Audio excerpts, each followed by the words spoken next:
Good morning.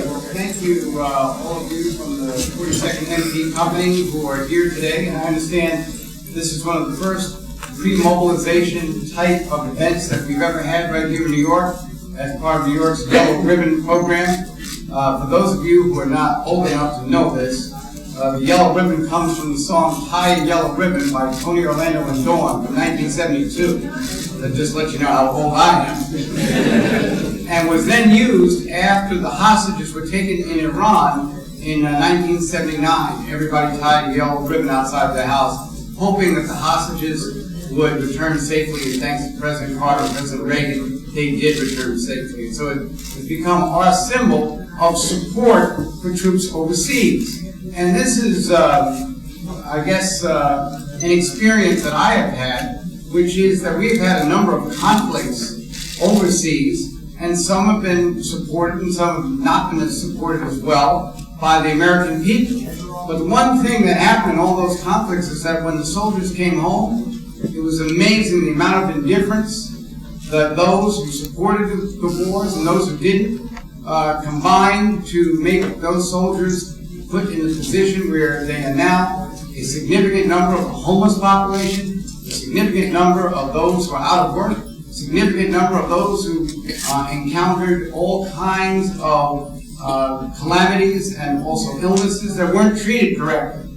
But America has turned the corner, particularly in the last decade. We have now started to show the right support and the right assistance to those who have risked their lives to protect this country overseas. And it is good to see that we're finally starting to show the decency and the sensitivity and the loyalty to the people of our country, our brothers and sisters who went overseas to put their lives on the line to protect freedom around the world. And so, to all of you families who are here today, I know you may not really want to see your sons and daughters, your husbands and wives, your mothers and fathers deploy, but I can finally say to you that they will have the full support of New York City, New York State, Westchester County, and the whole entire United States of America. We finally, as a country, have learned what the meaning of military service is. And that's why we're so.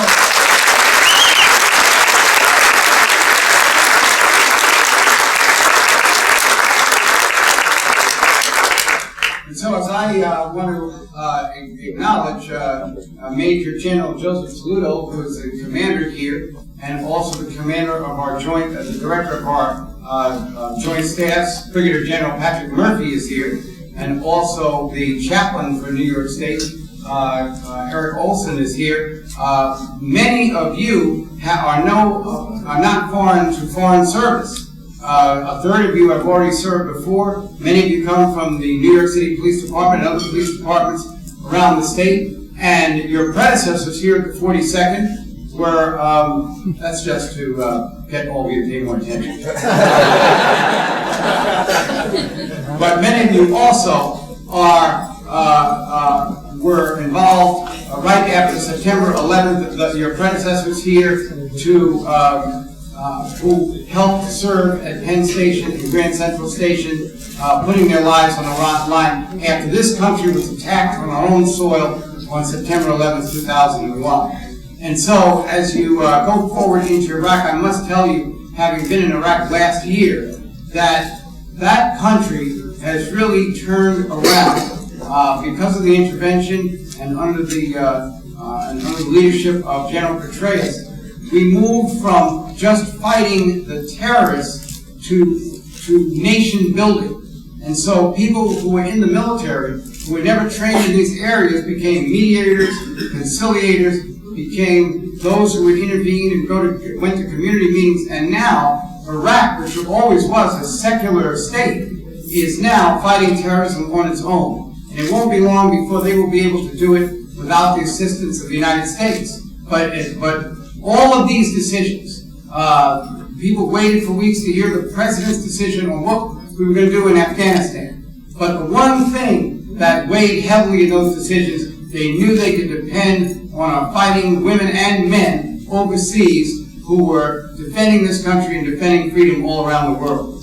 And I was in Afghanistan as well, and that is a very destabilized country, but because of the intervention of people like yourselves, we're going to try to turn that situation around as well. The important thing to all of you families is that we are taking care of your loved ones, not only when they come home, but even when they're overseas. And that's why this kind of pre-mobilization program is so important, to let everybody know how much we care about our soldiers. This is something that is now going to be policy and is now going to be the culture of how the United States military operates, and also how the United States government learns more respect for our military. So thank you all for your service. Thank you, families, for your service, because if you have loved ones overseas, you are serving right along with them.